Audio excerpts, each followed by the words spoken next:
Welcome to next exam. आज है 23 अप्रैल 2026 और 23 अप्रैल 2026 से करंट अफेयर्स के जितने भी इंपॉर्टेंट क्वेश्चन बन सकते हैं सारे हम इस वीडियो में डिस्कस करेंगे और हर क्वेश्चन से रिलेटेड इंपॉर्टेंट फैक्ट भी मैं आपको बताऊंगा, तो आप पूरा वीडियो बहुत ध्यान से देखिए। लास्ट में मैं आपसे क्वेश्चन पूछूंगा, उसका आंसर आपको कमेंट बॉक्स में बताना है। तो चलिए स्टार्ट करते हैं। पहला क्वेश्चन है, विश्व पृथ्वी दिवस कब मनाया गया है? तो वर्ल्ड अर्थ डे ये हर साल 22 अप्रैल को मनाया जाता है। तो इस क्वेश्चन का बी ऑप्शन सही है। और पर्यावरण संरक्षण के लिए इसे मनाया जाता है। इस बार इसकी थीम क्या है? इस बार थीम है अवर पॉवर अवर प्लानेट। क्या है थीम? अवर पॉवर अवर प्लानेट। अच्छा, 22 अप्रैल को ये वर्ल्ड अर्थ डे मनाया जाता है। यहाँ पे मैं क्वेश्चन पूछ रहा हूँ 22 मार्च को क्या मनाया जाता है? कमेंट बॉक्स में बताओ। बहुत बार रिवाइज कराया है, बहुत बार रिपीट किया है मैंने। कमेंट बॉक्स में आपको बताना है कि 22 मार्च को क्या मनाया जाता है। और ये क्या है? 22 अप्रैल को वर्ल्ड अर्थ डे मनाया गया है। अच्छा, अभी 1 अप्रैल को उत्कल दिवस या उड़ीसा दिवस मनाया गया, आरबीआई का स्थापना दिवस मनाया गया और सीबीआई का स्थापना दिवस मनाया गया। 2 अप्रैल को विश्व ऑटिज्म जागरूकता दिवस मनाया गया। 4 अप्रैल को अंतर्राष्ट्रीय खदान जागरूकता दिवस मनाया गया। 5 अप्रैल को राष्ट्रीय समुद्री दिवस मनाया गया। 6 अप्रैल को विकास और शांति के लिए अंतर्राष्ट्रीय खेल दिवस मनाया गया। 7 अप्रैल को विश्व स्वास्थ्य दिवस मनाया गया। एक्चुअल में 7 अप्रैल 1948 को WHO की स्थापना हुई थी, इसलिए 7 अप्रैल को ये विश्व स्वास्थ्य दिवस मनाया जाता है। 10 अप्रैल को राष्ट्रीय युवा HIV एड्स जागरूकता दिवस, विश्व होम्योपैथी दिवस और जल संसाधन दिवस मनाया गया।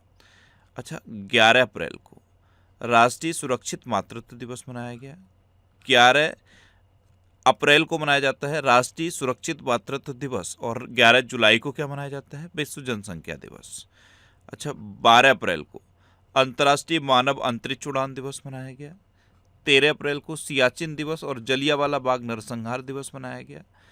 14 अप्रैल को डॉक्टर भीमराव अम्बेडकर जी की जयंती होती है और इनकी जयंती पर विश्व चगास रोग दिवस मनाया जाता है। 15 अप्रैल को विश्व कला दिवस और हिमाचल दिवस मनाया गया। 16 अप्रैल को विश्व आवास दिवस मनाया गया। 16 तारीख सुन के 16 सितंबर याद नहीं आया? 16 सितंबर को क्या मनाया जाता है? 16 सितंबर को ओजोन दिवस मनाया जाता है। 17 अप्रैल को विश्व हीमोफीलिया दिवस मनाया गया। और 17 तारीख सुन के क्या याद आया? 17 सितंबर। 17 सितंबर को प्रधानमंत्री मोदी जी का जन्मदिन होता है और इनके जन्मदिन पर 2022 में प्रोजेक्ट चीता शुरू हुआ। अब प्रोजेक्ट चीता याद आ गया तो प्रोजेक्ट टाइगर कब शुरू हुआ? 1973 में। और प्रोजेक्ट एलिफेंट कब शुरू हुआ? 1992 में। अच्छा, 18 अप्रैल को विश्व विरासत दिवस मनाया गया। 19 अप्रैल को विश्व यकृत दिवस यानी कि वर्ल्ड लिवर डे मनाया गया। 20 अप्रैल को संयुक्त राष्ट्र चीनी भाषा दिवस मनाया गया और 21 अप्रैल को राष्ट्रीय सिविल सेवा दिवस और विश्व रचनात्मकता और नवाचार दिवस मनाया गया। तो इस क्वेश्चन से आपको इतनी जानकारी मिलती है। अच्छा, आज की इस वीडियो का हम टारगेट रखते हैं 10,000 लाइक का। तो अगर ये वीडियो आपको अच्छा लगता है, हेल्पफुल लगता है, तब आप इसे लाइक और शेयर जरूर किया करो। और मैं आपको बोलता हूँ डेली मॉर्निंग में उठकर सबसे पहले अपने लिए एक टारगेट फिक्स करो। चाहे छोटा सा ही टारगेट फिक्स करो, लेकिन डेली मॉर्निंग में उठकर सबसे पहले अपने लिए एक टारगेट फिक्स करो और फिर अपना पूरा दिन उस टारगेट को अचीव करने में लगा दो। आपकी लाइफ ऑटोमेटिकली अच्छी हो जाएगी। नेक्स्ट क्वेश्चन है, हाल ही में शेखा झील को रामसर साइट घोषित किया गया है, यह किस राज्य में है? तो शेखा झील ये उत्तर प्रदेश के अलीगढ़ जिले में है और अब इसे भारत की 99वीं रामसर साइट घोषित कर दिया गया है और ये उत्तर प्रदेश की 12वीं रामसर साइट बनी है। तो इस क्वेश्चन का सी ऑप्शन सही है। शेखा झील कहाँ पे है? ये उत्तर प्रदेश के अलीगढ़ में और ये उत्तर प्रदेश की 12वीं और देश की 99वीं रामसर साइट बनी है। अब उत्तर प्रदेश तो ये है मैप में उत्तर प्रदेश। उत्तर प्रदेश की कैपिटल क्या है? लखनऊ। लखनऊ किस नदी के किनारे स्थित है? गोमती नदी किनारे स्थित है। अच्छा, गोमती नदी किनारे और क्या क्या स्थित है? देखो, एक तो लखनऊ स्थित है, एक लखीमपुर खीरी याद कर लो। लखीमपुर खीरी कहाँ पे है? ये है लखीमपुर खीरी। यहाँ पे लखीमपुर खीरी ये उत्तर प्रदेश का सबसे बड़ा जिला है और यहाँ ये भी गोमती नदी किनारे स्थित है। एक जौनपुर है, जौनपुर भी गोमती नदी किनारे स्थित है और लखनऊ भी है। अच्छा, लखनऊ यूनेस्को की क्रिएटिव सिटी ऑफ गैस्ट्रोनॉमी में भी शामिल हो गया है। अच्छा, उत्तर प्रदेश के चीफ मिनिस्टर हैं योगी आदित्यनाथ और उत्तर प्रदेश की गवर्नर हैं आनंदीबेन पटेल। अच्छा, उत्तर प्रदेश का राजकीय पशु है बारहसिंगा, राजकीय पक्षी है सारस या क्रोंच, राजकीय पुष्प है पलाश और राजकीय वृक्ष है अशोक का वृक्ष। राजकीय नृत्य क्या है? कथक। उत्तर प्रदेश का राजकीय नृत्य है कथक। अच्छा, गुप्त गोदावरी गुफाएं उत्तर प्रदेश में हैं और ये उत्तर प्रदेश के चित्रकूट में है। अच्छा, ये उत्तर प्रदेश का राजकीय चिन्ह है, इसे 1938 में स्वीकृत किया गया था। इसमें 2 मछलियां अवध के नवाबों की प्रतीक हैं। ये जो 2 धाराएं हैं ये गंगा यमुना की प्रतीक हैं और धनुष बाण ये भगवान राम का प्रतीक है। अच्छा, उत्तर प्रदेश की राजधानी पहले आगरा थी, फिर इलाहाबाद बनी, उसके बाद लखनऊ बनी। ये पूछा जाता है कि इलाहाबाद से लखनऊ कब बनी, तो ये 1921 में बनी। उत्तर प्रदेश का उच्चतम बिंदु कौन सा है? ये है अमसोट चोटी। क्या है? अमसोट चोटी। और उत्तर प्रदेश का एक ये चरकुला नृत्य बहुत फेमस है। चरकुला नृत्य ये इस रीजन में होता है। ये जो रीजन है मथुरा का रीजन, यहाँ ब्रज क्षेत्र है और ब्रज क्षेत्र में चरकुला नृत्य होता है। एक नृत्य और है ढेडिया नृत्य। ढेडिया नृत्य ये भगवान राम जब वापस आए थे अयोध्या उस टाइम हुआ था। तो ये उत्तर प्रदेश के अवध रीजन में होता है। उत्तर प्रदेश गन्ना, गेहूं, दूध, आलू, सब्जी और कुल खाद्यान्न के उत्पादन में देश में नंबर 1 पे है। अच्छा, अभी उत्तर प्रदेश की दिव्या सिंह ने मात्र 14 दिन में साइकिल से एवरेस्ट बेस कैंप पहुंचकर रिकॉर्ड बनाया। देवनागरी लिपि में लिखी गई श्री रामचरितमानस की लगभग 200 वर्ष पुरानी दुर्लभ पांडुलिपि ये अयोध्या में मिली। उत्तर प्रदेश सरकार ने रिंकू सिंह को क्षेत्रीय क्रीड़ा अधिकारी नियुक्त किया है। भारतीय सेना द्वारा उत्तर प्रदेश में तकनीकी आधारित युद्ध अभ्यास अमोघ ज्वाला का सफलतापूर्वक आयोजन किया गया। अच्छा, उत्तर प्रदेश सरकार ने 22 लाख से अधिक ग्रामीण घरों तक हाई स्पीड इंटरनेट पहुंचाने की घोषणा की है और वाराणसी में 1 घंटे के अंतर्गत 2,51,446 पौधे लगाकर गिनीज वर्ल्ड रिकॉर्ड बनाया गया। उत्तर प्रदेश में दुधवा नेशनल पार्क है, कतरनिया घाट वाइल्ड लाइफ सेंचुरी है और पीलीभीत टाइगर रिजर्व है। दुधवा नेशनल पार्क यहीं पे है लखीमपुर खीरी में। ये लखीमपुर खीरी सबसे बड़ा जिला है, इसे आप याद कर लो। अच्छा, नेक्स्ट क्वेश्चन है, हाल ही में नांदेडला भास्कर राव किस राज्य के पूर्व मुख्यमंत्री थे जिनका 90 वर्ष की आयु में निधन हो गया? तो नांदेडला भास्कर राव ये थे, नांदेडला भास्कर राव ये आंध्र प्रदेश के पूर्व मुख्यमंत्री थे और अभी इनका 90 वर्ष की आयु में निधन हो गया। तो उस क्वेश्चन का बे ऑप्शन सही है। अच्छा, आंध्र प्रदेश तो ये है मैप में आंध्र प्रदेश। आंध्र प्रदेश की कैपिटल क्या है? अमरावती। आंध्र प्रदेश की चीफ मिनिस्टर हैं एन चंद्रबाबू नायडू और आंध्र प्रदेश के गवर्नर हैं जस्टिस अब्दुल नजीर। फलों का सबसे बड़ा उत्पादक है आंध्र प्रदेश और ये केले का सबसे बड़ा उत्पादक भी है। आंध्र प्रदेश का ये कुरनूल है और यहाँ पे unmanned aerial vehicle precision guided missile V3 का सफल परीक्षण हुआ था। अभी इसरो ने श्रीहरिकोटा में दूसरा गगनयान एयर ड्रॉप टेस्ट आयोजित किया। आंध्र प्रदेश सरकार ने बुनकरों के लिए मुफ्त बिजली योजना शुरू की। भारत का पहला क्वांटम कंप्यूटर अमरावती में लॉन्च किया जाएगा। वन उत्पादों के लिए प्रमाण सर्टिफिकेट पाने वाला पहला राज्य आंध्र प्रदेश बन गया है। दिव्यांग शक्ति योजना ये आंध्र प्रदेश में शुरू की गई। उड़ीसा के गजपति शासकों से संबंधित एक मध्यकालीन तेलुगु शिलालेख आंध्र प्रदेश में खोजा गया। दुनिया का पहला autonomous maritime ship building and system centre ये आंध्र प्रदेश में स्थापित किया गया। और आंध्र प्रदेश सरकार ने दूसरे या तीसरे बच्चे के जन्म पर 25,000 रुपये की आर्थिक सहायता देने की घोषणा की है। आंध्र प्रदेश की खादी को अभी जीआई टैग मिला था। आंध्र प्रदेश की पोंड्रू खादी को जीआई टैग मिला। पिल्लो एआई नामक एक सिस्टम लॉन्च किया है आंध्र प्रदेश ने। नेक्स्ट क्वेश्चन है, हाल ही में भारत के 95 में शतरंज ग्रैंड मास्टर कौन बने हैं? तो ये अरोन्यक घोष बने। तो उस क्वेश्चन का सी ऑप्शन सही है। ये हैं अरोन्यक घोष। ये 22 वर्ष के हैं और कोलकाता के हैं। ये अब भारत के 95वें नंबर के शतरंज ग्रैंड मास्टर बन गए हैं। अच्छा, 94 नंबर के कौन से बने थे? मयंक चक्रवर्ती। साइप्रस में आयोजित फिडे विमेंस कैंडिडेट टूर्नामेंट 2026 का खिताब आर वैशाली ने जीता है। 94वें नंबर के शतरंज ग्रैंड मास्टर कौन बने थे? मयंक चक्रवर्ती। 93वें नंबर के कौन बने? आरव डेंगला। जर्मनी में आयोजित फिडे फ्री स्टाइल शतरंज विश्व चैंपियनशिप 2026 का खिताब मैग्नस कार्लसन ने जीता। और 92वें नंबर के शतरंज ग्रैंड मास्टर कौन बने थे? आर्यन वासनी। अच्छा, अर्जुन एरिगेसी ने जेरूसलम मास्टर्स 2025 का खिताब जीता। 91वें नंबर के शतरंज ग्रैंड मास्टर राहुल BS बने और 90वें नंबर के शतरंज ग्रैंड मास्टर इल्मपर्थी AR बने। तो 90 में, 91 में, 92 में, 93 में, 94 में और 95 में ये आपको याद रखने हैं। अभी 95 में बने हैं अरोन्या घोष और ये कहाँ के हैं? कोलकाता के हैं। नेक्स्ट क्वेश्चन है, हाल ही में पारंपरिक सुवोरी महोत्सव किस राज्य में मनाया गया है? तो ये असम में मनाया गया है। तो उस क्वेश्चन का डी ऑप्शन सही है। आप असम को ध्यान से देखना, अब की बार असम को आप ध्यान से देखना। और यहाँ पे मेघालय है, मेघालय ये लोअर असम कहा जाता है। क्या कहा जाता है? लोअर असम, निचला असम। इसे बोको कहते हैं। क्या कहते हैं? बोको क्षेत्र। और यहीं पे ये सुबोरी महोत्सव मनाया जाता है। क्या मनाया जाता है? सुबोरी महोत्सव। और सुबोरी महोत्सव में होता क्या है? जो हाथी होते हैं उनका मित्रतापूर्वक उपयोग किया जाता है। तो सुबोरी महोत्सव ये अभी असम में मनाया गया है। देखो मैंने ये असम का भी रफ मैप बनाया था, इसी शेप में है। और यहाँ पे मेघालय है। कहाँ पे? यहाँ पे मेघालय है। और ये जो लोअर असम है इसी को क्या कहते हैं? बोको। और यहीं पे सुबोरी महोत्सव मनाया जाता है। और इसमें होता क्या है? हाथियों का मित्रतापूर्वक उपयोग किया जाता है। अच्छा, असम, तो ये है मैप में असम। असम की कैपिटल क्या है? दिसपुर। असम के चीफ मिनिस्टर हैं हेमंता बिस्वा शर्मा और असम के गवर्नर हैं लक्ष्मण आचार्य। असम चाय का सबसे बड़ा उत्पादक है। कॉफी का सबसे बड़ा उत्पादक कौन है? कर्नाटक। असम का जब भी नाम आए एक सींग वाला गेंडा आपके माइंड में जरूर आना चाहिए, क्योंकि एक सींग वाले गेंडे के लिए जो सबसे प्रसिद्ध नेशनल पार्क है काजीरंगा नेशनल पार्क, वो असम में है। अच्छा, अभी उत्तर पूर्व जनजातीय बसंत उत्सव के पहले संस्करण का उद्घाटन गुवाहाटी में हुआ। बोहाग बिहू उत्सव ये असम में मनाया गया। केंद्रीय मंत्री चिराग पासवान ने असम के सोनितपुर जिले में तेजपुर विश्वविद्यालय में PMFME इंक्यूबेशन सेंटर का उद्घाटन किया।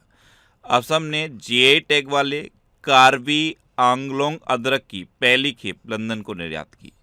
डोल जात्रा त्योहार ये इसका आयोजन असम में किया गया। गिच नकाना नामक नई भूमिगत मछली ये असम में खोजी गई। और असम के काजीरंगा राष्ट्रीय उद्यान में पहली बार दुर्लभ स्वेम को देखा गया। असम में काजीरंगा नेशनल पार्क है, मानस, ओरंग, डिब्रू सैखोवा, रायमोना और देहिंग पटकई नेशनल पार्क है। ये जो देहिंग पटकई नेशनल पार्क है इसे पूर्व का अमेजन यानी कि अमेजन ऑफ द ईस्ट कहा जाता है। असम के चरायदेव जिले में स्थित अहोम राजवंश की टीलेनुमा दफन प्रणाली इसको संरक्षित किया गया है। अच्छा, 2 दिसंबर को असोम दिवस मनाया जाता है। क्या मनाया जाता है? असोम दिवस। और 2 दिसंबर को और क्या मनाया जाता है? विश्व कंप्यूटर साक्षरता दिवस। क्या? विश्व कंप्यूटर साक्षरता दिवस। अंतर्राष्ट्रीय गुलामी उन्मूलन दिवस भी 2 दिसंबर को ही मनाया जाता है। अच्छा, असम की बात आई है तो अभी असम सरकार ने जो चाय जनजातियां हैं उनके लिए कितने प्रतिशत आरक्षण की घोषणा की? कमेंट बॉक्स में बताओ। जो चाय जनजातियां हैं उनके लिए कितने प्रतिशत आरक्षण की घोषणा असम सरकार ने की है? कमेंट बॉक्स में बताओ। और अभी असम सरकार ने जो PhD कर रहे हैं स्टूडेंट उनके लिए 25,000 रुपये मासिक फेलोशिप की घोषणा भी की है। नेक्स्ट क्वेश्चन है, हाल ही में चर्चा में रही R-37M मिसाइल किस देश द्वारा विकसित की गई है जिसे अब भारत खरीद रहा है?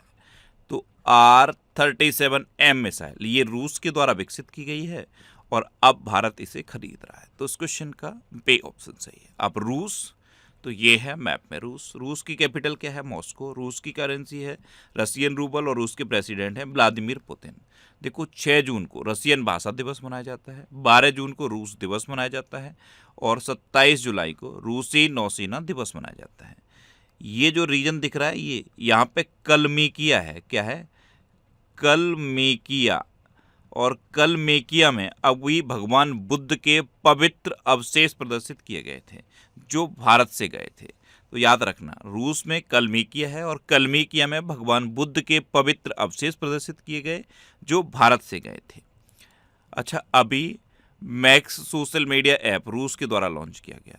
रूस ने व्हाट्सएप पर प्रतिबंध लगा दिया है। भारत और रूस के बीच रेलोस समझौता लागू हुआ है। रूस ने 2036 तक चंद्रमा पर एक विद्युत संयंत्र स्थापित करने की योजना की घोषणा कर दी है।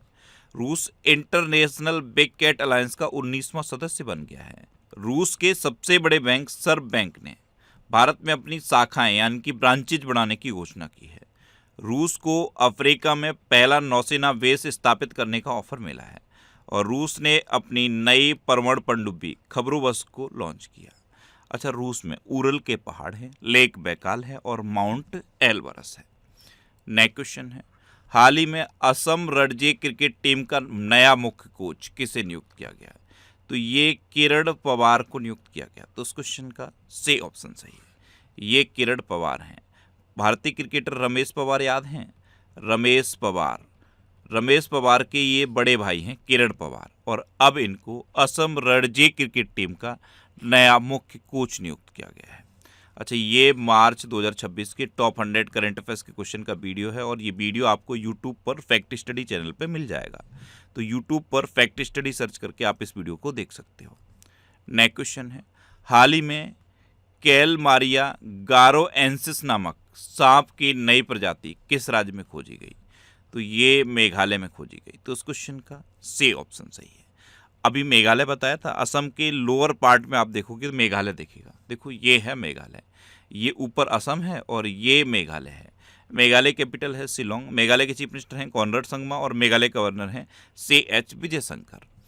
अभी मेघालय ने खासी और गारो को आधिकारिक भाषाओं के रूप में मान्यता दी है। दूर दराज के इलाकों में हाई स्पीड इंटरनेट पहुंचाने के लिए मेघालय ने स्टारलिंक इंडिया के साथ साझेदारी की। मेघालय का विश्व प्रसिद्ध जीवित जड़ पुल, इसे लिविंग रूट ब्रिज कहते हैं। जीवित जड़ पुल बोलने में थोड़ा सा अजीब लगता है, इंग्लिश में लिविंग रूट ब्रिज कहते हैं। इसको यूनेस्को ने विश्व धरोहर स्थल नामांकित किया है। मेघालय की पहली महिला मुख्य न्यायाधीश जस्टिस रेवती मोहिते डेरे बनी है। मेघालय सरकार ने कक्षा 1 तक के पाठ्यक्रम में खासी और गारो को अनिवार्य किया है और मेघालय सरकार ने फुटबॉल को बढ़ावा देने के लिए north east United football club के साथ समझौता किया।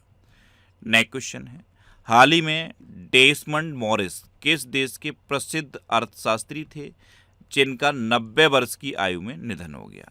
तो डेसमंड मॉरिस ये इंग्लैंड के थे और इनका अभी 98 वर्ष की आयु में निधन हुआ है। तो उस क्वेश्चन का बी ऑप्शन सही है। अच्छा, इंग्लैंड सुन के यूके याद आया? आपको क्वेश्चन पूछ रहा हूँ, यूके में भारत के उच्चायुक्त कौन है? कमेंट बॉक्स में बताओ। अभी भारत और यूके के बीच में फ्री ट्रेड एग्रीमेंट भी हुआ था। नेक्स्ट क्वेश्चन है, हाल ही में किस देश ने जानलेवा हथियारों के निर्यात पर से प्रतिबंध हटा दिया?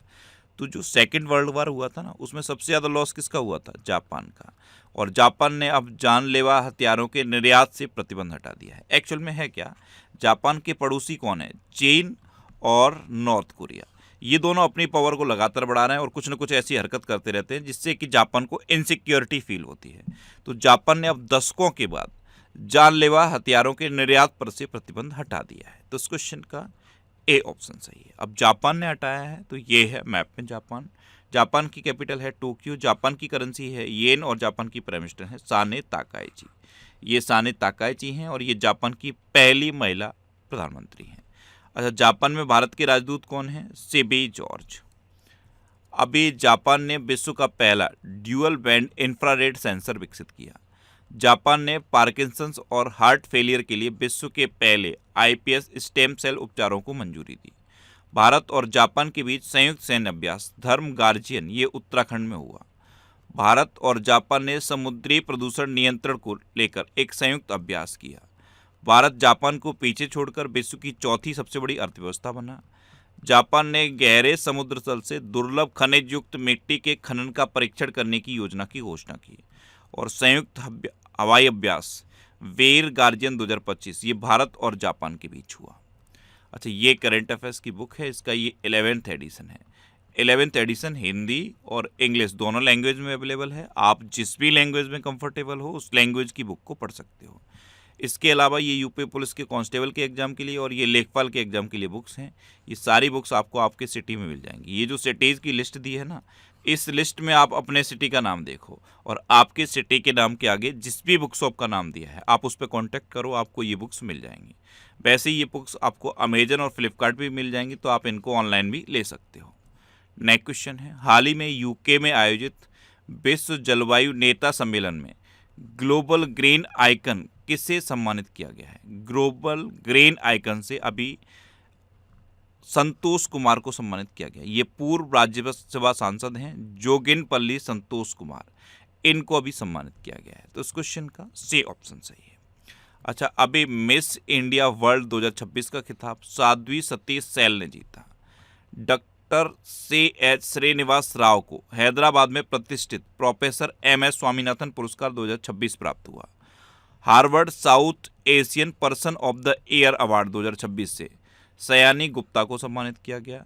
प्रतिष्ठित WWF मछली राष्ट्रीय पुरस्कार से अनीता चौधरी को सम्मानित किया गया। लता दीनानाथ मंगेशकर पुरस्कार 2026 के लिए कैलाश सत्यार्थी को चुना गया। भारतीय मूल के वैज्ञानिक देव जरीवाला को अमेरिका में प्रतिष्ठित गवर्नर्स चेयर पद मिला। चेतक स्क्रीन अवार्ड्स 2026 में आदित्य धर को सर्वश्रेष्ठ निर्देशक का अवार्ड मिला। और world para archery series final में पायल नाग ने स्वर्ण पदक जीता। नेक्स्ट क्वेश्चन है, हाल ही में HDFC लाइफ ने किसे अपना MD एंड CEO बनाया है? तो ये विभा पाडलकर को बनाया। तो इस क्वेश्चन का बी ऑप्शन सही है। ये हैं विभा पाडलकर, इनको HDFC लाइफ ने अपना MD एंड CEO बनाया है। अच्छा, अभी ग्रैपलिंग फेडरेशन ऑफ इंडिया ने सिकंदर कुमार को अपना चेयरमैन नियुक्त किया। भारत के पहले विशेष परमाणु मिसाइल ट्रैकिंग और समुद्री निगरानी जहाज INS ध्रुव को अरब सागर में तैनात किया गया। परमाणु ऊर्जा आयोग का अध्यक्ष अजीत कुमार मोहंती को नियुक्त किया गया। अनंत स्वरूप को FICCI का महासचिव नियुक्त किया गया। गोदरेज इंडस्ट्रीज बोर्ड के नए चेयरपर्सन के रूप में पेरोज शाह गोदरेज को नियुक्त किया गया। सुनील वाजपेयी ने तमिलनाडु और पुडुचेरी के प्रधान मुख्य आयकर आयुक्त का पदभार संभाला। और आनंद कुमार पाल ने वित्त मंत्रालय के व्यय विभाग में मुख्य सलाहकार का कार्यभार संभाला। अब लास्ट वीडियो के क्वेश्चन का आंसर। लास्ट वीडियो मैंने आपसे क्वेश्चन पूछा था कि मिस इंडिया वर्ल्ड 2026 का खिताब किसने जीता? तो ये साध्वी सतीश सैल ने जीता, यानी कि इस क्वेश्चन का बी ऑप्शन सही था। और ये कहाँ की हैं? गोवा की। और मैक्सिमम स्टूडेंट ने इसका आंसर सही दिया। मैं हर बार बोलता हूँ, जो भी क्वेश्चन मैं आपसे पूछूँ उसका आंसर लिखो और कोशिश करो डिटेल में लिखने की। कल मैंने पहला क्वेश्चन आपसे ये पूछा था कि संयुक्त राष्ट्र की जो 6 आधिकारिक भाषाएं हैं उनका नाम लिखो। तो ये अरेबिक, चाइनीज, अंग्रेजी, फ्रेंच, रशियन और स्पेनिश हैं। ये 6 हैं। एक क्वेश्चन ये पूछा था कि आकाशवाणी मध्य प्रदेश में कहाँ अपना केंद्र स्थापित करेगा? तो ये उज्जैन में स्थापित करेगा। एक ये क्वेश्चन पूछा था कि नीदरलैंड के नए प्रधानमंत्री कौन बने हैं? तो ये रॉब ज़ार्टेन बने हैं। और फाइनल क्वेश्चन का आंसर क्या था? साध्वी सतीश सैल। तो इसी तरह से जब मैं क्वेश्चन पूछता हूँ तो आप आंसर लिखा करो और कोशिश करो डिटेल में लिखने की। जितना डिटेल में आप लिखोगे उतना बेहतर चीज़ें आपको याद रहेंगी। अच्छा, ये नेक्स्ट एग्जाम का ऑफिशियल टेलीग्राम चैनल है। इससे आप इस QR कोड को स्कैन करके ज्वाइन कर सकते हो। यहाँ पे मैं सारे PDF पोस्ट करता हूँ। और ये पिछले 12 महीने के मोस्ट इंपोर्टेंट 1000 करंट अफेयर्स की क्वेश्चन की सीरीज है। ये सीरीज और ये वीडियोस आपको फैक्ट स्टडी चैनल पे मिल जाएंगे। अब आपके लिए रिवीजन के क्वेश्चन। अभी मेघालय ने खासी और गारो को आधिकारिक भाषाओं के रूप में मान्यता दी है। बांग्लादेश ने SAFF अंडर-20 चैंपियनशिप 2026 का खिताब जीता। पहले खेलो इंडिया ट्राइबल गेम्स 2026 में कर्नाटक शीर्ष पर रहा। और ये कहाँ पे हुए हैं? मैं फिर बोल रहा हूँ, छत्तीसगढ़ में। तेलंगाना सरकार ने कैंसर को नोटिफाई करने योग्य बीमारी घोषित कर दिया। वित्त वर्ष 2026 में भारत का शीर्ष व्यापारिक भागीदार चीन बना है। IIT खड़गपुर ने AI संचालित खनन प्रणालियों के लिए विक्रम सोडी केंद्र का शुभारंभ किया है। भारत का पहला प्रोटोटाइप फास्ट ब्रीडर रिएक्टर ये तमिलनाडु के कलपक्कम में स्थापित किया गया। माइक्रोसॉफ्ट ने भारत में अपना पहला AI skill centre Chandigarh university में शुरू किया। और चंडीगढ़ ये देश का पहला झुग्गी मुक्त शहर बना है। देश का दूसरा पूर्ण साक्षर केंद्र शासित प्रदेश बना है। पहला कौन सा है? पहला लद्दाख है। और लद्दाख देश का सबसे बड़ा केंद्र शासित प्रदेश है। सबसे बड़ा याद हो गया तो सबसे छोटा भी तो याद रखो। सबसे छोटा लक्षद्वीप है। अच्छा, भारतीय सेना ने सिक्किम में सेमा रेडियो स्टेशन सिक्किम सुंदरी लॉन्च किया। नारित AI नामक AI टूल को गुजरात पुलिस के द्वारा लॉन्च किया गया। जिंदल स्टेनलेस स्टील का पहला ब्रांड एम्बेसडर रणवीर सिंह को नियुक्त किया गया। बांग्लादेश में दिनेश त्रिवेदी को भारत का नया उच्चायुक्त नियुक्त किया गया। मेनका गुरुस्वामी ये भारत की पहली LGBTQ राज्यसभा सदस्य बनी। उड़ीसा में देश की पहली advance 3D semiconductor packaging unit की शुरुआत हुई। World para archery series final में पायल नाग ने स्वर्ण पदक जीता। टू लाम को वियतनाम का राष्ट्रपति नियुक्त किया गया। सांस्कृतिक विरासत की सुरक्षा हेतु भारत का पहला पेट्रोग्लिफ संरक्षण पार्क ये लद्दाख में स्थापित होगा। भारतीय मूल के वैज्ञानिक देव जरीवाला को अमेरिका में प्रतिष्ठित गवर्नर चेयर पद मिला। 25वें अखिल भारतीय जल क्रीड़ा समूह चैंपियनशिप ये उत्तराखंड के टिहरी में आयोजित की गई और वन8 का ब्रांड एम्बेसडर स्मृति मंदाना को नियुक्त किया गया। अब आपके लिए आज का क्वेश्चन है किसे एप्पल का नया सीईओ नियुक्त किया गया है। 4 ऑप्शन दिए गए हैं, इनमें से आपको अपना आंसर बताना है। और इसके अलावा हम हमारे फेसबुक पेज पर previous year question daily post करते हैं, तो आप फेसबुक पर नेक्स्ट एग्जाम सर्च करके हमारा फेसबुक पेज ज्वाइन कर सकते हैं, क्योंकि प्रीवियस ईयर क्वेश्चन आपको बहुत हेल्प करते हैं। अगर आपको किसी क्वेश्चन में कोई डाउट होता है या आपको अपने करियर से रिलेटेड भी कोई प्रॉब्लम है, तो आप इंस्टाग्राम, फेसबुक और एक्स पर इंद्रेश आरसी सर्च करके आप मेरे साथ जुड़ सकते हैं और कोई भी डाउट, कोई भी confusion without any hesitation discuss कर सकते हैं। तो ये था आज का हमारा करंट अफेयर्स का वीडियो। आपको ये वीडियो कैसा लगा प्लीज़ कमेंट बॉक्स में ज़रूर बताना। और अगर अभी तक भी आपने हमारे इस चैनल को सब्सक्राइब नहीं किया है तो इसे आप सब्सक्राइब कर लीजिए। आपको इस चैनल से निश्चित ही मदद मिलेगी। जब भी आपसे सब्सक्राइब रहेंगे तो बराबर में एक बेल आइकन बन के आएगा, आप उस बेल आइकन पर जरूर क्लिक कर लें, जिससे कि आपको डेली मॉर्निंग में करंट अफेयर्स की वीडियो मिलती रहे। Next exam always with you. Thanks for watching.